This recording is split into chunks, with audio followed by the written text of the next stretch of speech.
Good afternoon.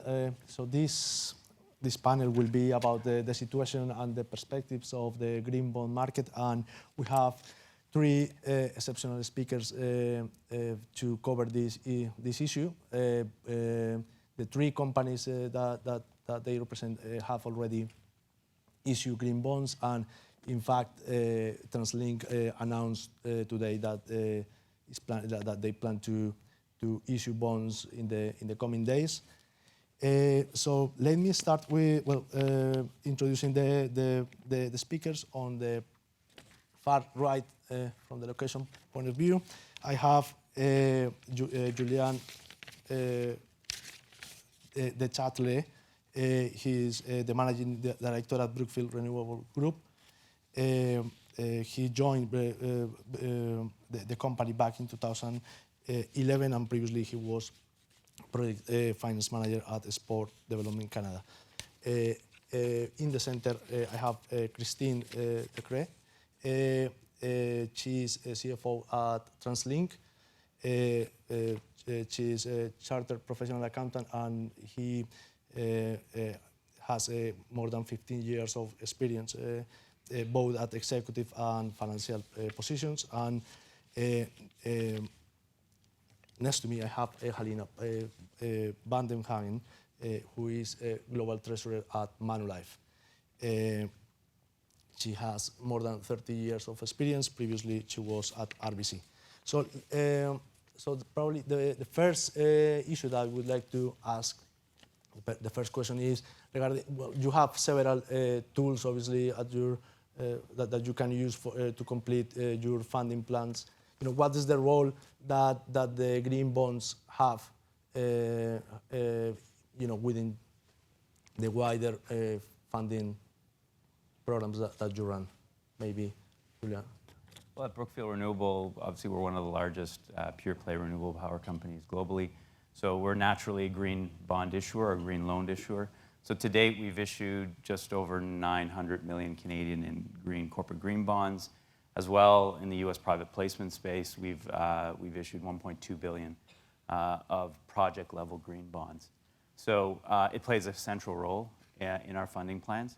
We do it because it helps us. The main reason we do this is to broaden our investor base. We're a fast-growing company in a fast-growing sector, and so access to multiple sources of capital is important.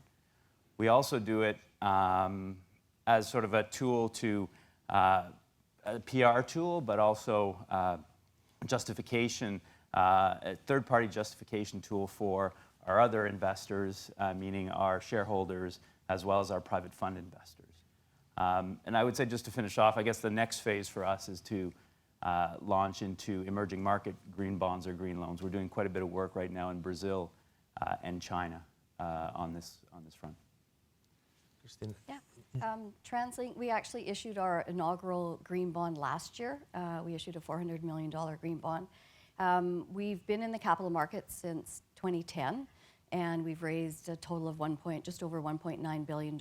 And a lot of times we got asked, especially in the recent years, why aren't you issuing green bonds? Being a public transit organization, all of our projects similar are green. They're green in nature. So we just got asked that a lot. We waited for the right time, and then last year was our inaugural. As you mentioned, we've just announced that we're going to be issuing a $200 million green bond again this year, shortly. And in the future, we will probably have both. It won't all be green. We do have projects that wouldn't qualify for green, but it's definitely going to be a big part of our future investments. When you say issuance. Big, means at least 1/3, more than 1/3? We'll have to see what our expansion projects are. I mean, we have a significant number of future investments. We're going to be moving to low carbon fleet strategy. We already have a trolley network of buses, so we already are very green anyways, but we're moving our diesel buses to hybrid buses, and now we're looking to electric battery buses as well. So it just depends on how fast we can get there, our capital funding, and also senior government funding. And so when we can go green, we will be going green. Halina?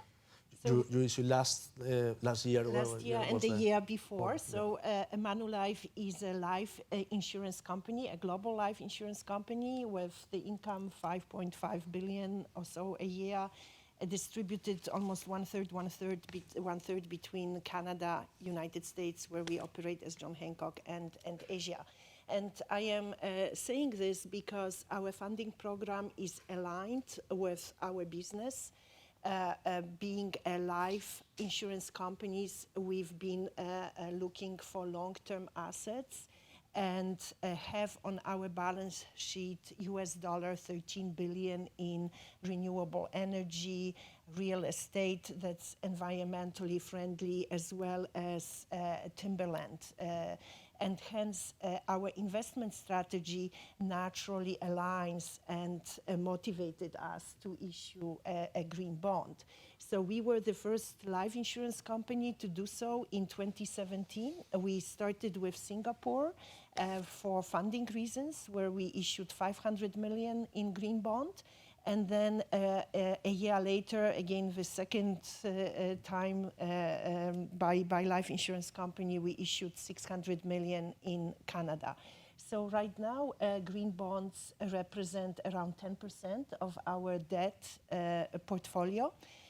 Going forward, I have to say, like, we issued the first one, the second one, and I was really hoping that my peers will come and in support of this market. So we welcome the subsequent issuance by one of the Canadian peers and also a global insurance company, because for this market to be credible and sustainable, we need supply and demand to increase substantially. And why did we issue the green bond? Because similar to my colleagues here, we looked at it as a very good alignment between our corporate values, our business strategy, where as a life insurance companies, we are vested in well-being of a society longer term, and also investment strategy. So you said that you have 30 billion of assets. Yes, of green, undeniably green assets, okay. Yes. But on the other hand, you have only two green bond issues. So Yes. I guess you have potential to We have increase potential, yes, significantly. yes. So should we expect Manulife to revisit the market in the coming 6 months? Or We will, coming 6 months is a question I shall not answer. The strategy of the company in terms of funding this year was actually to reduce the leverage, and we are well advanced on our path there. But absolutely, Esteban, we do have callable and maturing instruments in the next year or so, and our business grows very healthily. So we will be looking into financing opportunities, and certainly looking then, to what extent it makes sense to do a green bond again. The green bonds, for until, at least from my perspective, so I may be wrong, but until 6 or 9 months ago was something that was evolving and expanding and growing and so on. But in the last 6 weeks, we had seen a lot of young people, especially, demonstrating in several cities in Canada and in other countries. And basically, if instead of this audience, we have college students listening to this conference, green bonds are the green bonds changing realities, or is making possible any change in a significant way, or is just basically a statement of values that companies can go to the market and say, yes, we are for green values, but nothing else apart from that? Maybe I will start now, sure. The reverse order. So I believe the green bonds are responding to realities, namely a growing awareness on the importance of climate protection, and especially I see this evolving due to the generational sensitivities. The millennia are much more sensitive and taking stance, as you indicated, and they are the investors of the future. So I think the societal values are changing, and they are putting pressure on commercial realities. In my view also, because one cannot get too cynical on the topic for the time being, because quite a few issuers, and I believe we would say the same, we don't issue the green bond for the sake of issuing a green bond. We issue it because it fits within our funding strategy and our investment strategy. But I still see a tremendous value in the growth of this market and the awareness, because it is this awareness and this change in commercial sensitivities that in the end will also bring very tangible changes to investor behavior. Yeah, I also agree that we are making a difference, that climate change is real, and organizations are looking at what they can do to, as they expand and invest, and they're making better decisions. Similarly, we're not issuing green bonds just to market them. We're not issuing just to say they're green. We're issuing green because we have projects that are green. And we have we place a lot of attention in making our decisions on what buses we're going to procure, how we're going to design future bus depots. And we're making those decisions because it's the right thing and because of climate change. So I believe it is making a difference.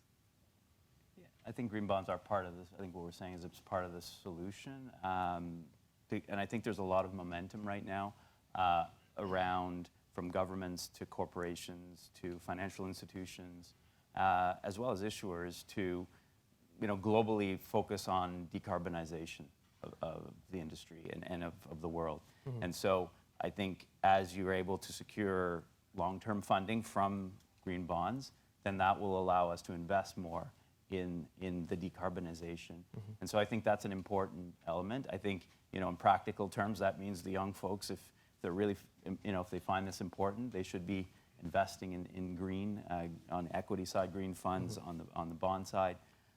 So, I think it is definitely part of the solution. And I think the other thing that's also becoming more important and important to the new generation is transparency and disclosure. So the ESG movement is also growing, and that's sort of an important part of all of our businesses. We're spending a lot of time thinking about what to disclose and what to share with the investors, be it young investors or bond investors. And so I think ESG is also an important theme, I think, for the younger generations and disclosure around how we manage our businesses. Mm-hmm. Yeah, probably the question is not whether you guys do all the requirements that a green bond demand. Obviously you do it, but it's more whether the assets that you are providing the financing are better financed via green bonds compared with the regular funding channels. So because I guess in the case of British Columbia's transport projects, British Columbia is a AAA province. AA. Yeah. They're the provinces. Yeah. Yes. Yeah. So in principle, you always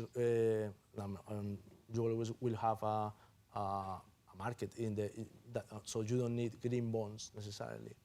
In order to get a feasible financing. Yeah, for those absolutely. We did very well issuing bonds when they weren't green. Mm-hmm. But I think to comments that were already made, if investors want green and we do have green projects, then it's up to us to issue a green bond to meet that need. Mm-hmm. We do have other bonds that we will have to issue that don't qualify for green. Mm-hmm. But we will, we are answering that demand as well. In terms of the pricing, the green bonds versus the regular bonds, are you seeing already any advantage or not? Is no, pricing? I mean, I think most people in the room understand it's at this point it's really been at par with the traditional sources of funding.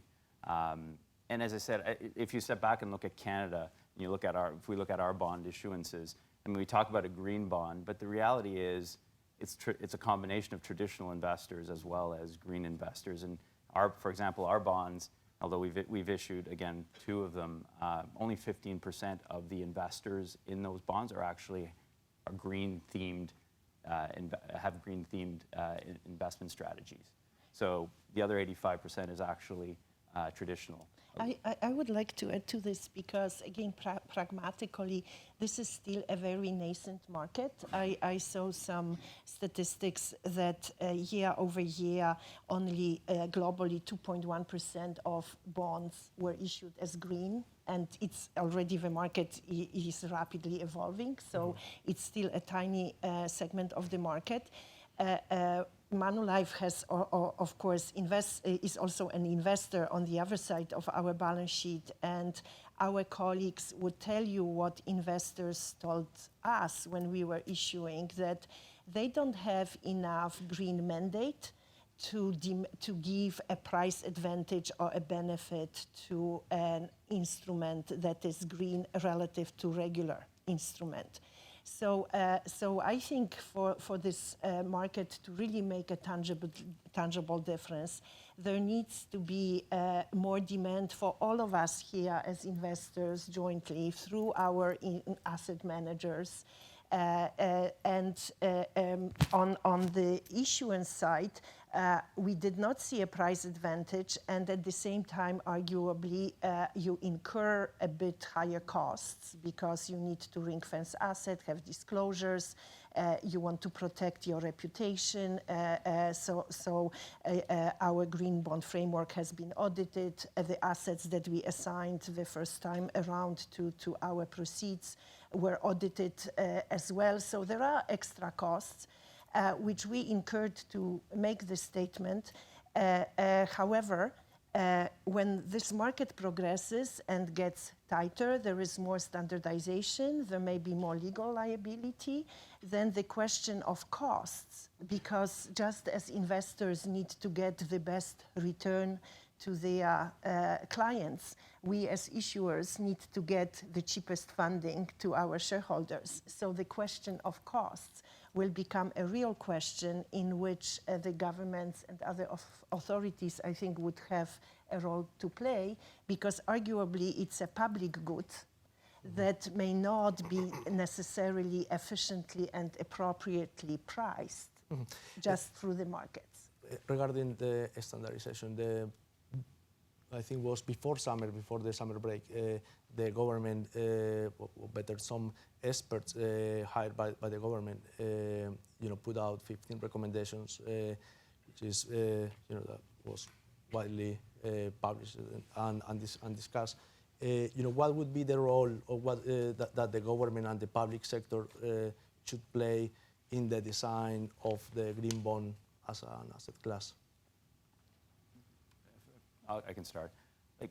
To my view, again, stepping back, this is a new market. It's growing. It's a fast-growing market, so it's not mature yet. I think government's role in this sector, an asset class, is more about creating liquidity and interest in the sector. It's about them issuing green bonds. It's about them being a bit novel in creating new products that are green or ESG themed.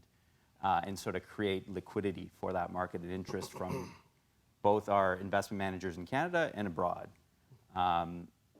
When it comes to regulation, I think that there's enough sophisticated investors and other stakeholders in this space that can self-regulate the industry. Ultimately, if an issuer doesn't follow what he said he would and his bond doesn't respect sort of the green bond principles, then either his next issuance will be impacted by that, or his existing bonds will trade at a lower price, or a higher price. So my view is that government's really about liquidity and maintaining liquidity and interest in this space, in the green space, and not about sort of setting out frameworks. There's enough. CBI has a framework. Obviously, there's others. There's a lot of second-party opinion providers like Sustainalytics. You've got index providers like MSCI, you've got, Bloomberg in terms of index. So you've got all sorts of other stakeholders that will keep everyone in check. One of the recommendations that were out in that document were some kind of tax incentives. One of them in the same way that the muni market. Wonder if you have a view on. No, not. I was just going to comment No. on the, Yeah. you know, certainly from our perspective, having that second party opinion on our framework was very important. I think that adds to credibility. I have heard a lot of discussions about the reporting, you know, impact reporting, and do we need more regulation? I don't know if regulation, more standardized framework would probably be a better word than regulation. I also don't believe that the government needs to step in. I think the market will evolve just like it has in Europe. You know, the green bond market, you know, has been in Europe for a lot longer than Canada. We're just new to it. But I do think that maybe some standardized reporting would be a good thing. I have heard a lot of investors say that as well. We're just completing our first annual report on our issuance from last year. It's a lot of work. Yes, it so is. to your, It is. it's a lot It of is. work. It is. But it's good work. Yeah. It's necessary. We as an organization are very transparent. We do a lot of reporting out, and I think it's very necessary for it. But you know, deciding, you know, what level, how long should the report be, how much detail do you go into, I think we could have used a little bit of standardization. I would fully agree with this, that standardization would help this market, because the key risk from an issuer perspective and likely investor perspective is this reputation risk. When we say it's really a green bond financing green assets, can anyone challenge it, and what the standards are to assign it as such. So, and the same for investors as well. So I believe the standardization would be helpful. On the other hand, if standardization becomes stringent regulation, then it increases these very reputational and legal risks and increases the costs and may deter the issuance. Yeah. So like there is a balance to be struck there.